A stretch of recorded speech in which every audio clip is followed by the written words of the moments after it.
TV Batuíra Portugal. Para lá do amanhã. Olá, boa tarde. Deixem-me só aqui ajeitar. Obrigada.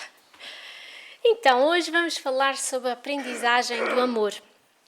Consideramos sempre muito fácil, ou achamos que é fácil amar aqueles que nos amam, não é?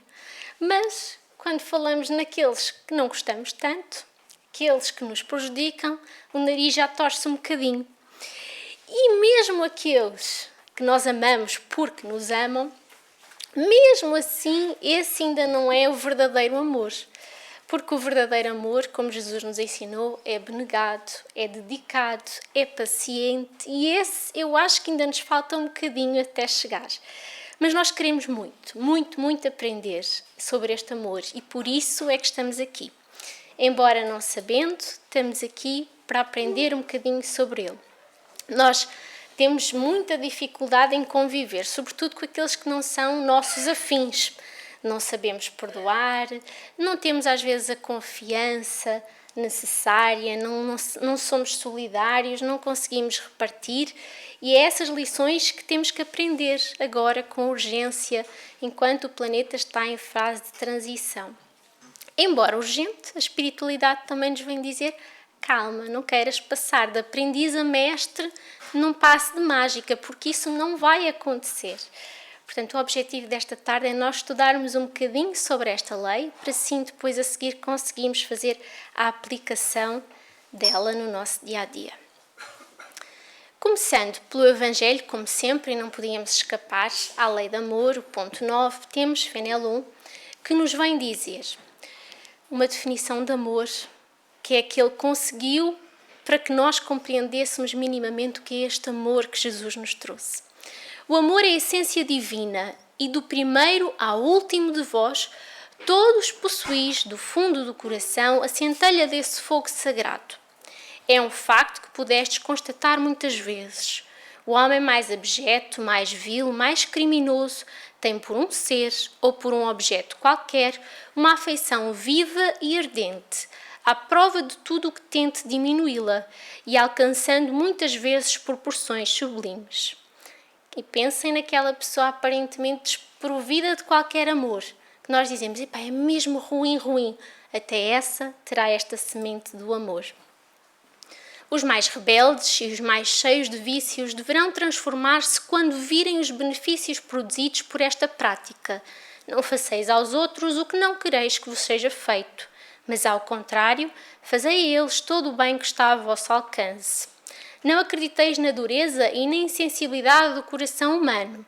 Mesmo a contragosto, ele cede ao verdadeiro amor. É um ímã ao qual ele não pode resistir, e o contacto desse amor vivifica e fecunda os germes dessa virtude que está em vossos corações em estado latente. Queridos irmãos, aproveitai estas lições. A sua prática é difícil, mas a alma retira um bem imenso delas. Acreditai em mim, fazei o sublime esforço que vos peço, amai-vos, e vereis muito em breve a terra transformar-se, a terra transformada tornar-se o Eliseu, ou seja, o paraíso, onde as almas dos justos irão desfrutar do repouso.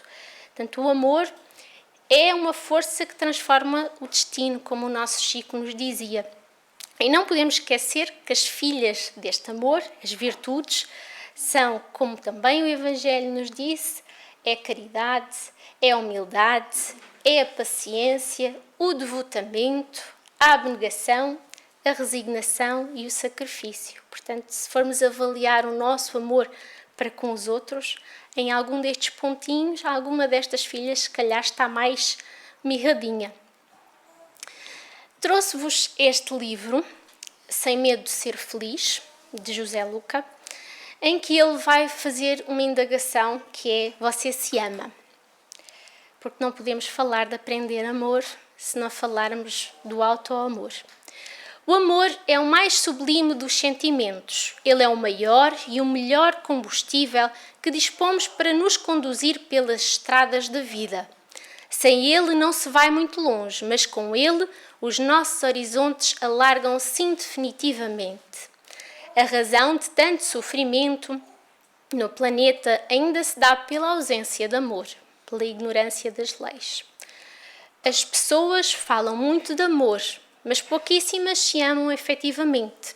A palavra amor acabou por ficar desgastada com o tempo, exatamente porque as pessoas falam muito e vivem pouco o amor que apregoam. Costumamos dizer, eu amo chocolate, eu amo sofá.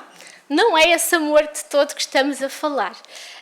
Ele até, noutro livro dele também, ele vai falar que há um estudo que foi feito em universitários em Rio de Janeiro, e ele diz que cerca de 84% dos jovens, quando questionados sobre o que era amor, associavam também à atividade sexual. Portanto, também não é de todo, como vamos ver. Geralmente reclamam da falta de amor, mas não dão amor, ou seja, querem receber, mas não estão dispostos a dar. Na verdade, grande parcela da humanidade está muito dependente do amor do outro, vale dizer. Muitos estão viciados em receber amor de outra pessoa. Em regra, alegam: só serei feliz quando você me amar. Ninguém me ama, por isso sou infeliz. Se você me amar, eu também te amarei. Minha gente, que falta de amor, não acha? Diz José. E aqui eu fui lembrando-me também de outras situações em que querem muito receber amor, mas depois não dão. Um exemplo muito que se aplica um bocado a mim também. Não dizer não. A pessoa não conseguir dizer não, não consigo fazer isso, não posso fazer isso. Ou então a pessoa não dizer o que pensa ou sente, que é aquela pessoa que diz, não sei, tanto me faz, escolhe tu, não consegue expressar a sua opinião. Ou quando erra por alguma razão, focar muito os seus defeitos. Eu atrasei-me porque eu sou realmente muito distraído, estou sempre, isto já sou eu. Portanto, a pessoa foca-se nessa falha. Ou então, ficar a moer por uma crítica que tenha sido feita. E depois aquilo gera uma bola de neve gigante de pessimismo que não vai resolver nada. Não falo só de amor de homem para a mulher ou vice-versa, mas do amor como um todo. Na verdade, constata-se que as pessoas não se amam, embora estejam à procura de amor. E veja que situação curiosa, a grande maioria das pessoas deseja receber amor, mas está pouco disposto a amar, e muito menos a amar-se a si mesma. Será que o amor vai aparecer? Acho difícil. Mas como resolver? Tudo começa pelo amor que devemos dar a nós mesmos. A religião deu uma parcela de contribuição para que as pessoas não se amem, pois alegava que amar-se era uma forma de egoísmo. Puro engano. Isto é uma tendência que existe ainda, não é? Achar que a pessoa que se ama a si próprio é egoísta ou até narcisista ou, ou tem muita vaidade, e não é nada disso. Se essas situações acontecem, no fundo o que a pessoa está a transparecer é um medo de não ser reconhecido, é uma insegurança, é uma falta de afirmação para um problema, um conflito, uma carência que essa pessoa tem. O auto-amor, pelo contrário, é completamente confiante. E ele ainda continua: em nenhum momento do Evangelho Jesus condena que a pessoa se ame. O perigo é a pessoa não expandir o seu amor ao semelhante. Jesus ditou a sua lei maior, recomendando-nos que o amor que temos com nós mesmos devemos também ter pelos nossos semelhantes. Portanto, ele não disse não se amem, não. Amem os outros como a vós mesmos. Portanto, ele falou no auto-amor. Logo, em momento algum, Jesus condena o amor a si mesmo. Muito pelo contrário, recomendou que esse sentimento de amor que a pessoa tem por si própria, de tão bom que é, também se estenda aos outros. Porém, muita gente, a pretexto de uma falsa humildade, mutila-se e regenera-se e vai querer tentar amar o próximo.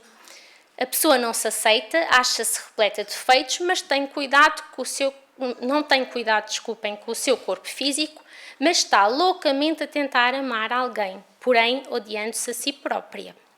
Contudo, com tal sentimento não vai conseguir amar sequer um mosquito, diz ele.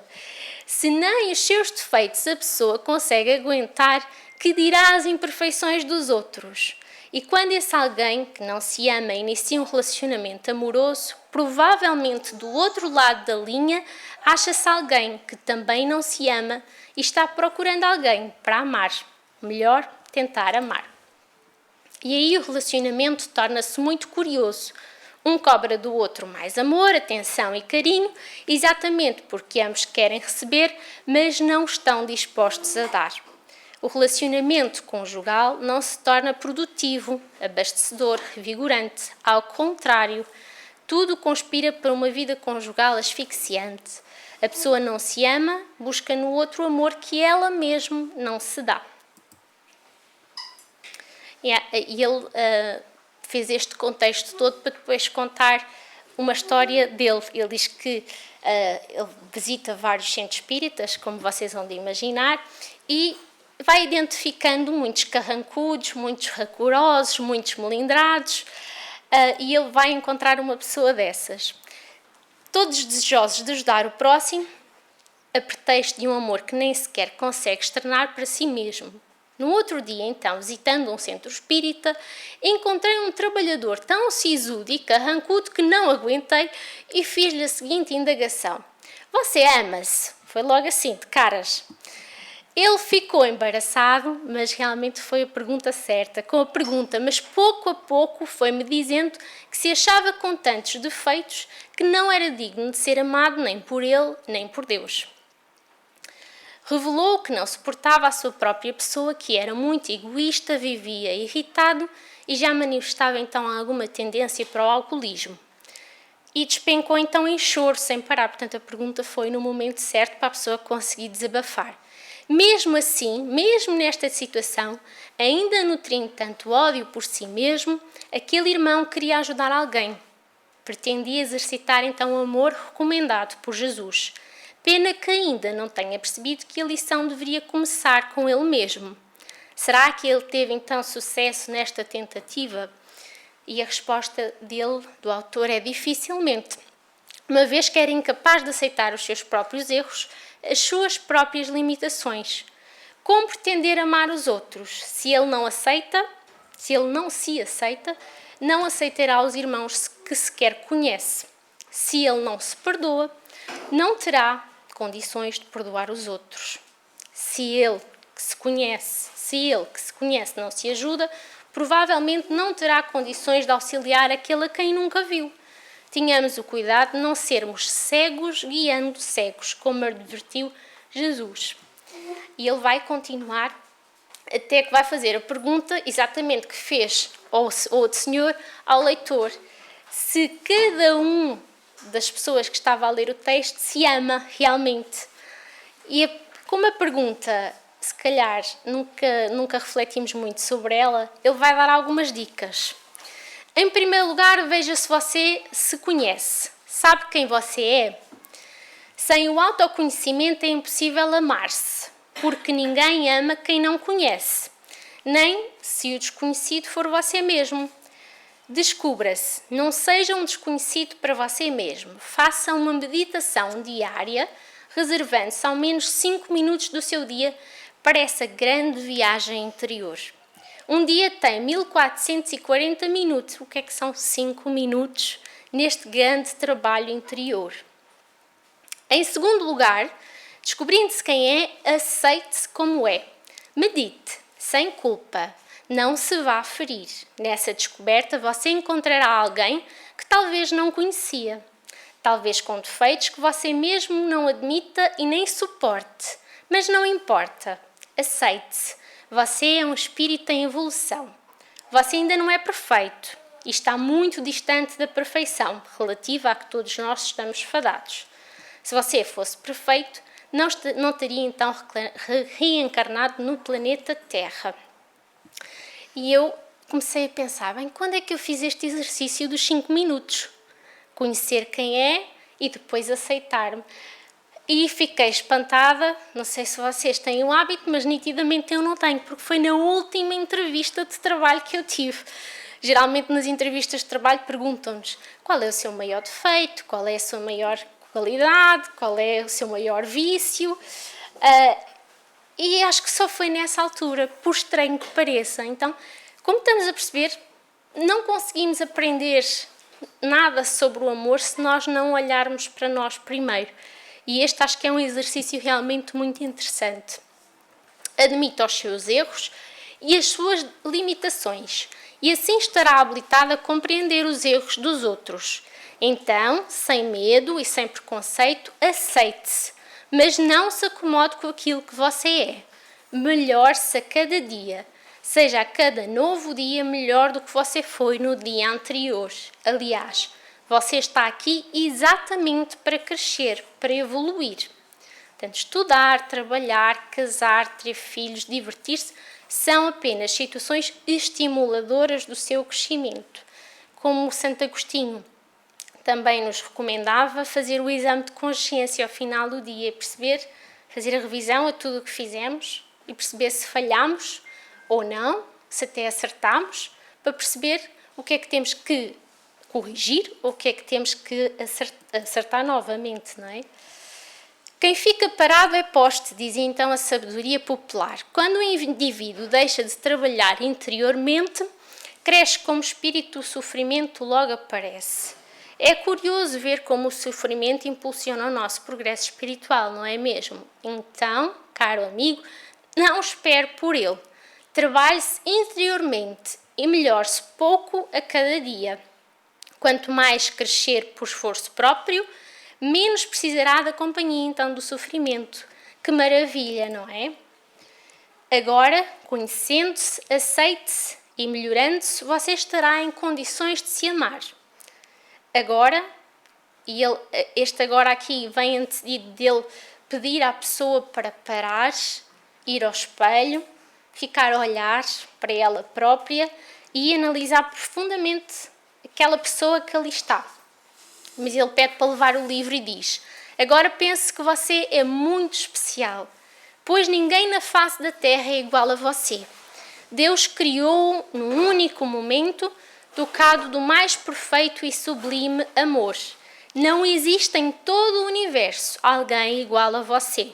Agora, sinta como está o seu coração. Que maravilha, não é? Quanta alegria, não acha? Sabe porquê? Aposto que muitos milagres acontecerão na sua vida, porque nada resiste à energia do amor. Aliás, a melhor definição que deram de Deus é de que Deus é amor, João Batista, não é? Ora, quanto mais eu manifestar o amor em mim, mais Deus estará em mim. Não existe outro caminho. Nós sabemos que a única resposta cristã ao mal é o amor, porque é a força maior. E quem tem amor nada deve temer, porque a coragem e a confiança estão com eles.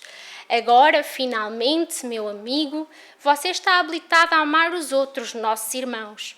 Isso é inevitável, porque o amor verdadeiro em nós é tão bom que não conseguiríamos que ele ficasse retido em nosso ser. E ele termina dizendo: o amor é a expansão dos mais sublimes sentimentos. Jesus é a maior prova disso. Neste instante em que a pessoa está à frente do espelho, silencie por mais alguns instantes e não se perca no burburinho do mundo. Fique com você, com amor. Este autoconhecimento, como já percebemos, é muito importante porque nos vai poupar de algumas escolhas ou atitudes mais infelizes. Quanto mais nos amarmos, mais vamos conseguir desligar-nos de certas situações ou de certas crenças ou até mesmo de pessoas que não são saudáveis.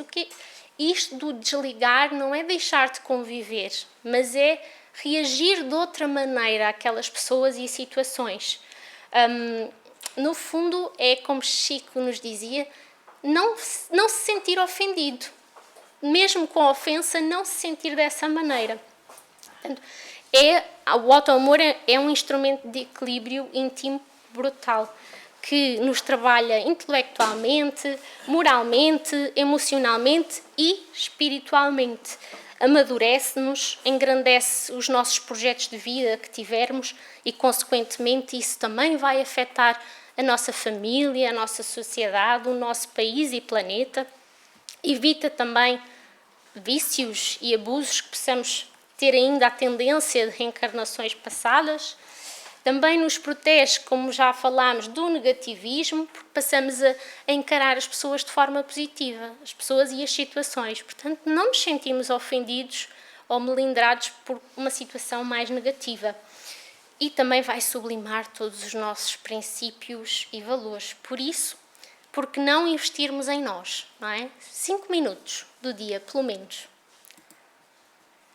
Passando agora para a educação dos sentimentos, temos o amor se aprende, e aqui o autor vai-nos dizer que nós temos um potencial, o ser humano tem um potencial gigante de realização, porque temos sempre capacidade de crescer, de mudar, de transformar, nada está acabado em nós.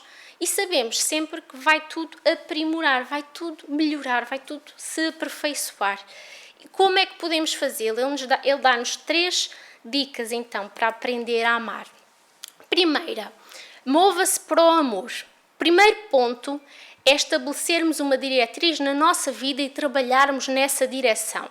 O escritor Buscaglia relaciona a inércia do indivíduo ao medo de mudança, porque a ideia de perfeição assusta e ele fica com medo de realizar uma transformação que, na realidade, pode efetuar com um grande proveito futuro. Então, é retirar da nossa mente o medo de que o amor esteja acima das nossas possibilidades e que seja difícil de realizá-lo. Se o amor não fosse possível, Jesus não nos teria estimulado a amar há 2000 anos atrás. Primeiro, é possível. Segundo, é necessário. É possível porque temos plenas condições mentais para desenvolvê-lo. É necessário porque sem ele não seremos felizes. Coloque então no seu projeto de vida o desenvolvimento do amor em que se encontra em potencial em cada um de nós. Isto é, mova-se para ele com serenidade e determinação. Segunda dica dele, conheça o amor. O conhecimento é feito de várias formas. Estudando, observando, comparando, sentindo, refletindo, reiniciando, intuindo e por aí vai. Escolhendo-se levar uma vida mais amorosa, mais plena deste sentimento, deveremos conhecer mais sobre o objeto então dos nossos anseios. Por isso, vamos buscar os elementos essenciais que nos auxiliam a compreender melhor o que desejamos. Consultemos livros, assistamos seminários, meditemos sistematicamente sobre o amor, observemos melhor os nossos atos e pensamentos em relação aos semelhantes e refletamos sobre as atitudes dos outros. Isso significa trazer ao nosso nível de consciência tudo aquilo que se relaciona com o amor. Antes, as coisas passavam despercebidas. No entanto, trazendo-as para o nosso nível de consciência, teremos uma noção mais clara a respeito das nossas atitudes perante este sentimento. E ainda sobre conviver, eu ao ler este texto também me lembrei de outras coisinhas, que às vezes achamos uma coisa linda no outro e ficamos a invejá-la, uma qualidade, não é? Uma virtude, como diz a espiritualidade. E ficamos só no invejando, mas a realidade é que o correto seria identificar, que é este exercício que ele nos está a dizer, identificar o que gostamos, elogiar o outro e depois a seguir perceber como é que nós conseguimos desenvolver aquilo que gostamos no outro em nós. O amor que despreza o próximo, ou que ironiza, ou que inveja, aqueles que possam ser até menos inexperientes ou menos capacitados, não é amor, é um amor. Portanto, eu lembrei-me de uma situação que acontece com frequência, que a gente ouve, que é alguém está a fazer uma coisa extraordinária, muito boa, e vem alguém e diz, pronto, lá está ela a ser boazinha, lá está ela outra vez. Isto realmente é incrível. Ou seja, nós ficamos a menosprezar e a ironizar algo que nós gostaríamos, se calhar, de ter feito também. Portanto, quando nós criticamos no outro, possivelmente é o que temos problemático em nós próprios. Podemos optar pelo caminho de ironizar, de criticar, ou então de inverter isto, não é? E passarmos nós a tornar consciente aquilo que vemos também nos outros. O desenvolvimento torna-se então mais flexível, profundo, consciente do valor que estamos a desabrochar em nós próprios. Toda a emoção levada para o nível consciente terá então dois caminhos. Sendo negativa, ela reduzir-se-á. Sendo positiva, ela ampliar-se-á. Como o amor é um elemento positivo, quando o trazemos para o nível consciente, ele tenderá a multiplicar-se, isto é, teremos uma tendência de agirmos de acordo com os seus preceitos, que é o amor que contagia, não é? Como nós falamos. E depois a terceira dica que ele nos dá é vivenciar o amor. Somente a vivência irá solidificar o estudo, a análise, a reflexão e as demais maneiras de conhecimento de um tema qualquer. O amor, então, é um desses itens que mais se entregam à prática, à observância real da lei que o especifica. Para conhecê-lo realmente é preciso vivê-lo. Pensar sobre o amor, ler, discutir, meditar são maneiras excelentes de conhecê-lo teoricamente. No entanto, é na prática diária que tomaremos realidade dos nossos projetos e dos nossos anseios espirituais. Pestalozzi dizia já que não iremos aprender a pensar apenas lendo livros sobre o pensamento, mas sim pensando. Ele era eminentemente prático, dizia que nós temos a cabeça para pensar, o coração para sentir e as mãos para obrar. Significa uma tríade extraordinária para o desenvolvimento das faculdades humanas: pensar, sentir e obrar. No amor temos essa tríade como referência educativa, ou seja, conhecer, sentir e agir no bem. Assim, não podemos parar apenas nas leituras e nas reflexões sobre o tema. É necessário seguir mais adiante, isto é, vivenciar o amor. Parafraseando Pestalozzi outra vez, poderemos colocar que só poderemos aprender a amar amando. A prática é o teste final da aprovação, porque no geral as pessoas são boas na teoria e deficientes ainda na prática.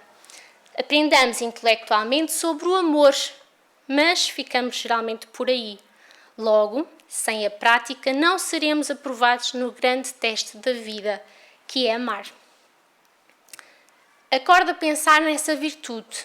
Veja tudo com amor no olhar e não perca nenhuma oportunidade, por menor que seja, para executar o amor. Aproveite todos os momentos da sua vida para ser solidário, para fazer alguma coisa útil. Habilite-se a ver tudo com o olhar da compaixão e a prática da caridade. Você irá adquirindo hábitos saudáveis até incorporar definitivamente na sua alma essa fragrância inebriável do amor ao próximo. Será o seu manancial de paz e de ternura. Esse hábito persistente e produtivo o elevará à condição de colaborador de Deus. Quando nós pensamos naquelas pessoas muito amorosas, elas não nasceram já amorosas. Elas tiveram todo um trabalho de aprendizagem, que é exatamente isso que ele está a dizer aqui. Portanto, se ainda não somos, estaremos a caminho disso. É claro que, quando pensamos em pessoas amorosas, pensamos numa Madre Teresa, num Chico Xavier e por aí vai, que marcaram permanentemente a história da humanidade.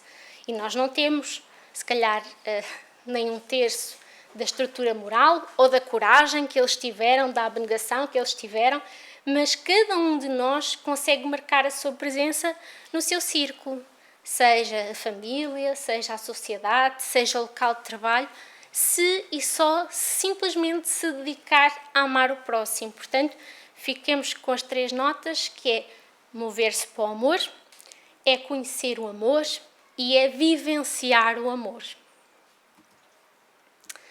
Ora então, a seguir temos nos contos e crónicas Edinho Pedreira, que era um grande palestrante, um homem de talento, um espírita culto, era conferista de prestígio, era convidado para vários seminários, para congressos, vários eventos. E vamos ouvir a história que se denomina A Caneta. Afável e de sorriso fácil, então encantava a todos. Contudo, os amigos mais íntimos conheciam-lhe o temperamento difícil. Não abria mão de nada do que era seu. Não sabia ser desprendido. E eles vão contar a história então de uma noite que ele está a dar uma palestra num sítio que era uma instituição pobre, com pessoas simples e que estava completamente lotado. Enquanto isso, então, Edinho renomava os pontos importantes da sua fala. Absorvido nesse intento, foi interrompido pelo presidente da casa que lhe cochichou ao ouvido. Preciso da sua caneta. Estão a ver, não é? Uma pessoa que não é nada desprendida, precisa da caneta, o presidente. Diante do olhar surpreso do convidado, o companheiro explicou: é para as assinaturas de presenças, da lista de presenças. A contragosto, então, Edinho tirou do bolso uma caneta simples e atendeu ao pedido. Logo após, foi chamado a pronunciar-se. Iniciou as suas palavras sobre o amor ao próximo, muito emocionado e bastante exaltado.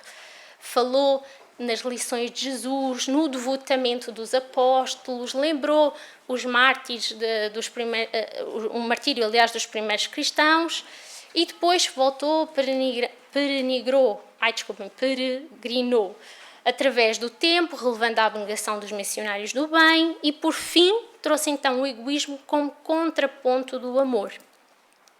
A certa altura disse com veemência: o egoísmo mascara-se de muitas maneiras. Um dos seus disfarces é o sentimento de posse. O egoísta não tolera perder, não admite ceder coisa a alguém. É preciso estripá-lo, bani-lo para sempre do nosso espírito. E de frase em frase, ele lá ia construindo o brilhante discurso. No final da palestra foi muito aplaudido. E já cerrado pelos admiradores que desejavam conhecê-lo de perto, virou-se para o presidente e perguntou, preocupado: imaginam, e a minha caneta? O companheiro, desejando então homenageá-lo, falou em voz alta, para que fosse então ouvido por todos os presentes: podemos ficar com a sua caneta como lembrança? Imaginem. Tanto usaram a caneta e ainda queriam ficar com a caneta. Ora, o Edinho, carregou o semblante e, para surpresa geral, disse: não, ela é minha, devolva. Ou seja, o convidado havia falado com sucesso a respeito do egoísmo e ele mesmo foi o exemplo vivo da sua palestra. Lá está, o sabermos na teoria, mas depois não conseguimos aplicar.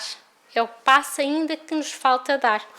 E nisto eu trouxe um exemplo que, durante a palestra, ao preparar, vai acontecendo muita coisa e nós vamos avaliando o que nos acontece.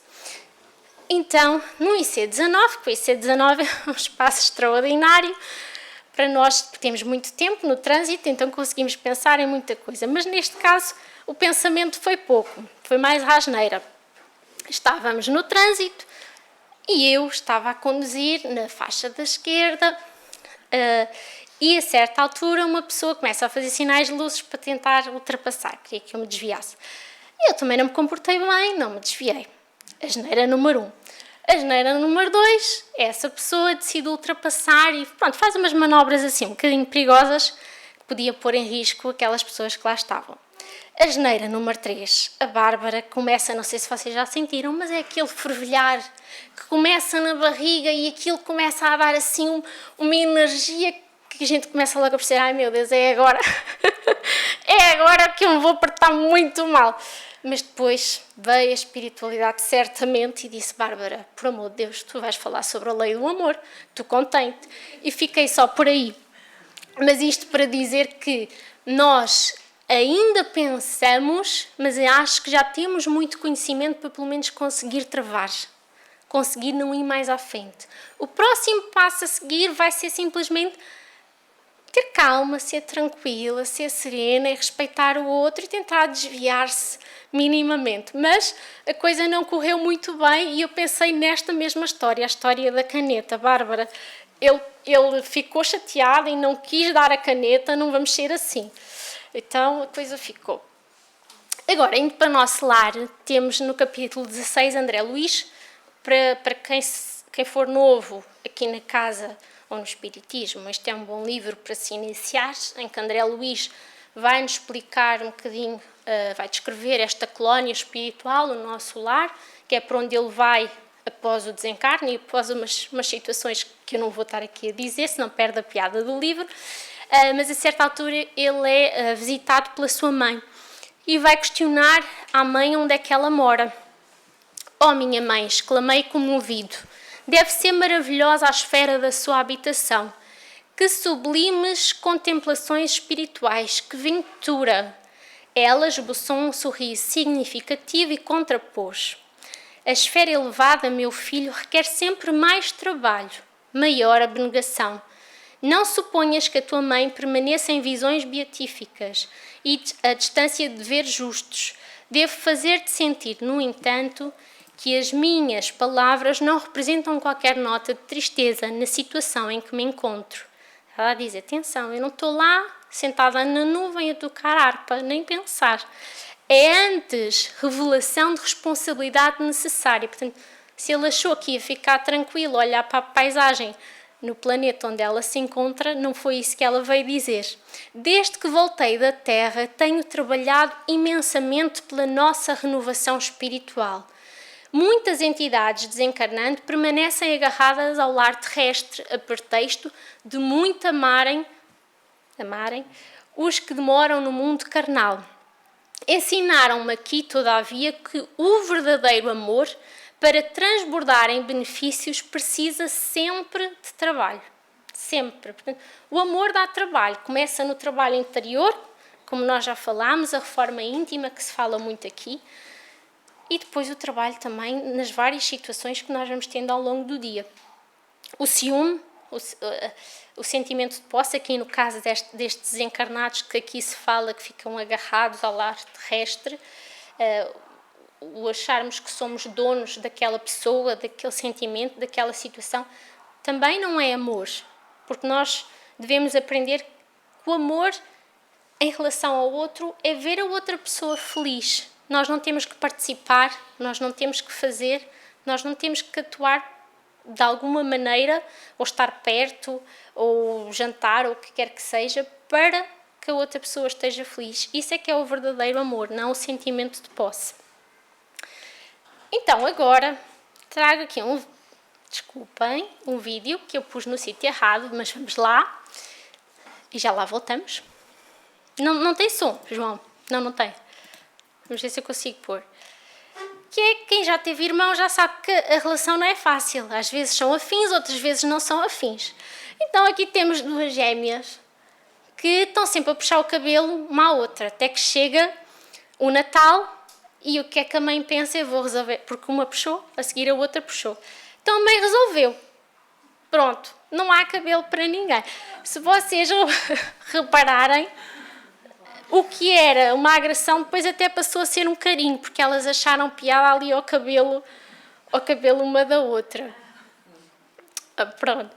Então, todos nós temos estas pessoas, né? Estas pessoas, sei lá, vamos lhe chamar pessoas de desafio na nossa vida, pessoas que nós não gostamos tanto. E sabemos que é muito fácil amar aqueles que nos amam, mas e essas pessoas, não é? É muito difícil, senão às vezes pensamos impossível ainda conseguir amar aquela pessoa. E como é que nós podemos fazê-lo? Emmanuel vai nos dar a resposta no Consolador. Na 254, a pergunta é: que é a paciência e como adquiri-la? E ele diz: a verdadeira paciência é sempre uma exteriorização da alma que realizou muito amor em si mesma para dá-lo a outrem na exemplificação.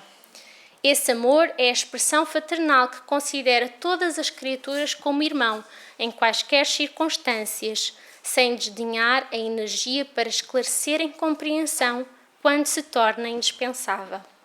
Este texto encontrei depois do IC19. Nitidamente estava a precisar de ler antes.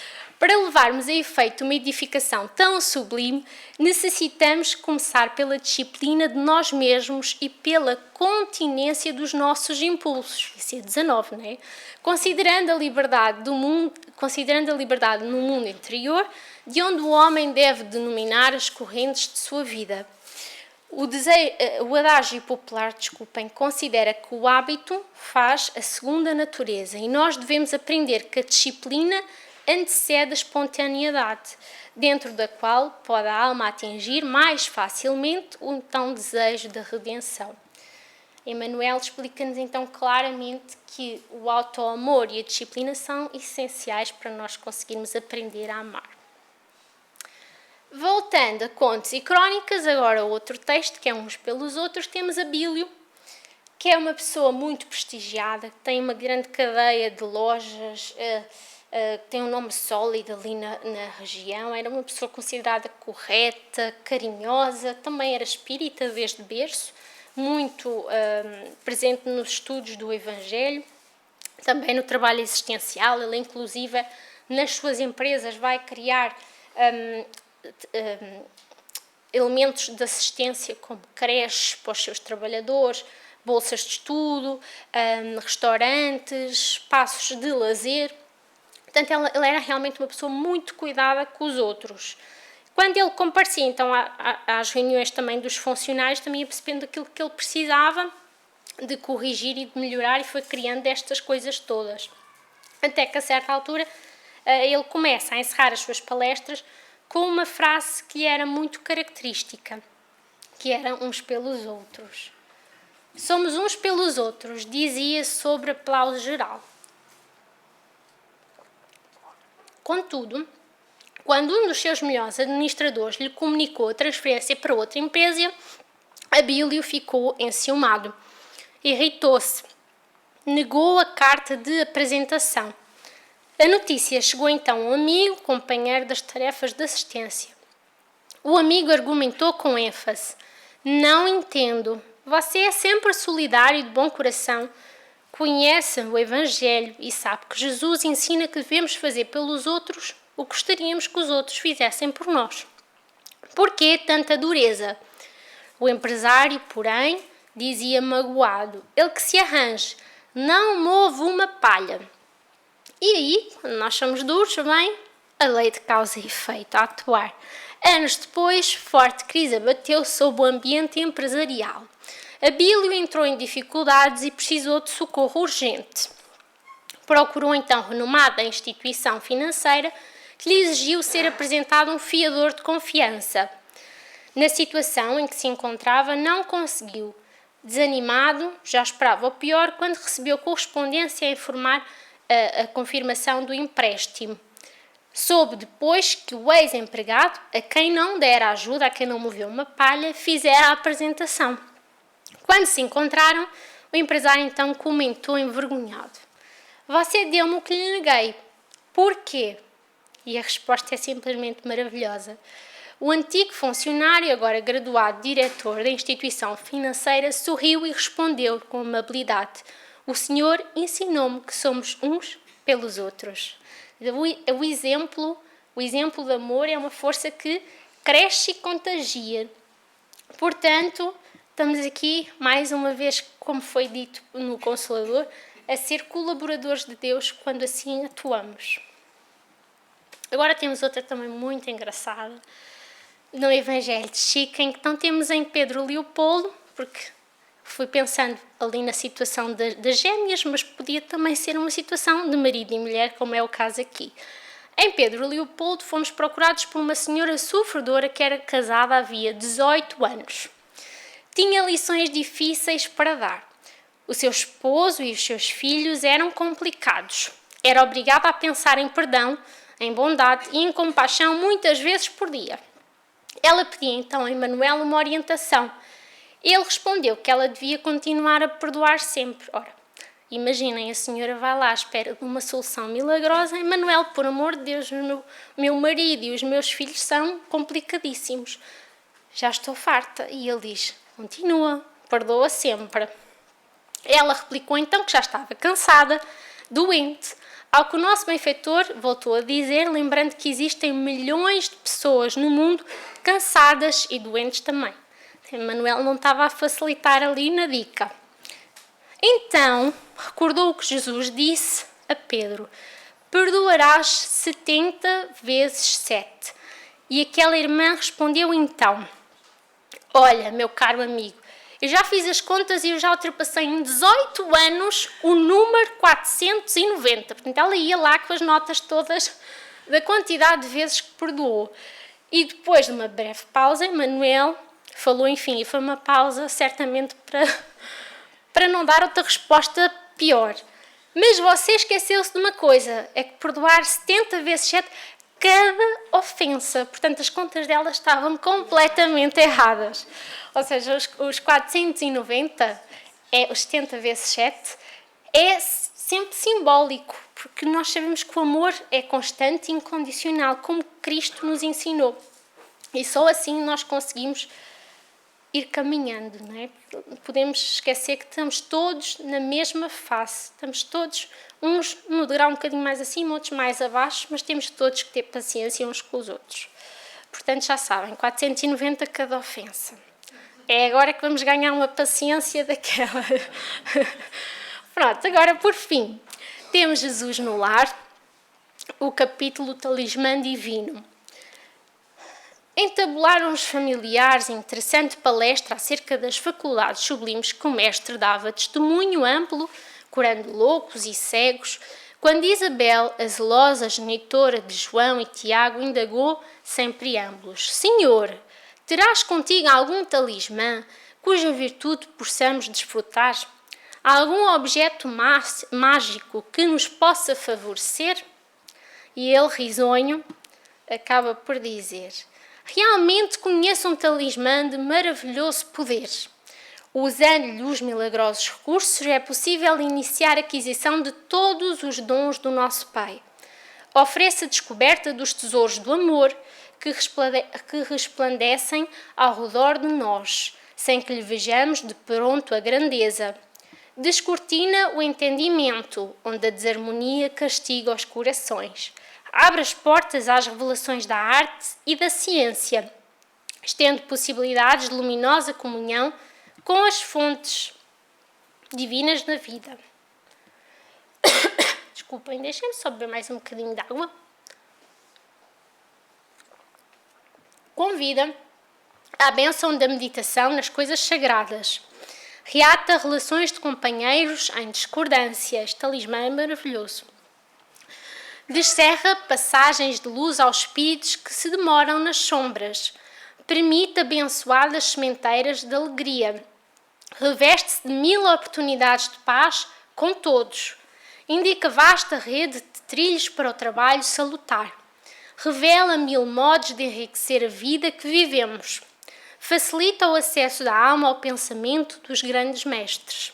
Dá comunicações com os mananciais celestes da intuição. E vocês estão todos a pensar o mesmo que a esposa de Zebeu vai aqui dizer. E após sorrir, então continuou: sem este talismã divino é impossível começar qualquer obra de luz e paz na terra.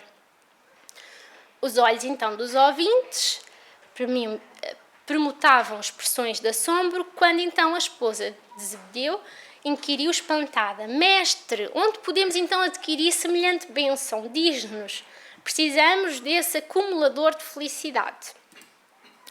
E a resposta é, ainda sorridente, nem animado, Jesus diz: esse bendito talismã, Isabel, é propriedade comum de todos. É a hora que estamos atravessando. Cada minuto da nossa alma permanece revestido de prodigioso poder oculto quando sabemos usá-lo no infinito bem. Porque toda a grandeza e toda a decadência, toda a vitória e toda a ruína são iniciadas com a colaboração do dia. E de diante da perplexidade de todos, o tempo é o divino talismã que devemos aproveitar. Portanto, é tempo para amarmos o próximo como a si mesmo. É tempo de aproveitarmos todas estas oportunidades, porque isso realmente é nosso dever enquanto cristão. E é, como o Evangelho diz, o guia mais seguro. Portanto, queremos agradecer a vossa atenção e ficar assim só com umas notas finais, que ainda dá tempo, que é, podemos começar pelo parente difícil, pela pessoa que é complicada, que faz aqueles comentários desagradáveis. Podemos começar por aquele vizinho que faz uma provocação, que está ali sempre à espera. Podemos começar pela pessoa que é arrogante, com falsas capacidades que não possui. Podemos aprender a amar, às vezes até com a paciência que podemos desenvolver com as limitações daqueles que não têm as mesmas capacidades e o mesmo conhecimento que nós. A tolerância e a paciência são importantíssimos para nós e para com os outros.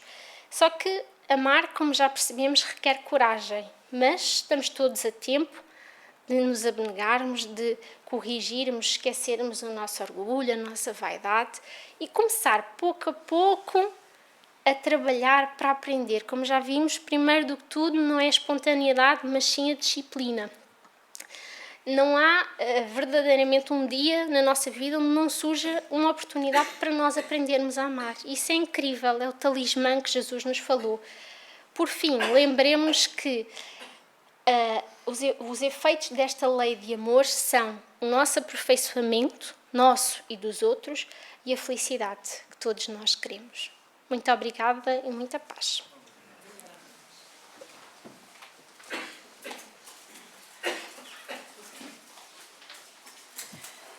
Boa tarde a todos novamente. E pegando só o finalzinho da conversa da nossa Bárbara, não é? Do qual, lembramos assim de dois momentos também importantes que está no livro Nosso Lar, quando André Luiz fala do amor que redime. E um outro momento que é espetacular, que também está no nosso Evangelho, que eu acho fantástico, é que Paulo diz que nós podemos ter tudo, mas se não tivermos o amor, nada seríamos, não é verdade? O amor está em primeiro lugar e é isso que nós estamos aqui a aprender e é isso que nós precisamos.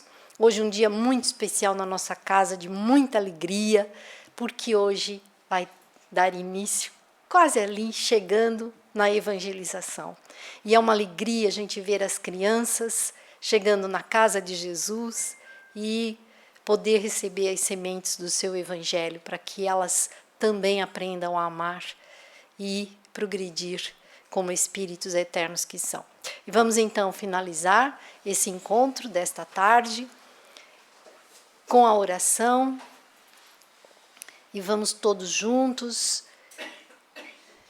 irmanados num só pensamento e num só coração, erguer os nossos espíritos até nosso Senhor Jesus e dizer-lhe da nossa eterna gratidão por aqui nos encontrarmos, aos amigos espirituais que nos recebem com muito amor, com muito carinho, que nos auxiliam e pedimos, Senhor, porque somos eternos pedintes, Jesus, para que nos ajude a perseverar no Teu caminho, para podermos, Senhor, aprender a amar como Tu nos amas.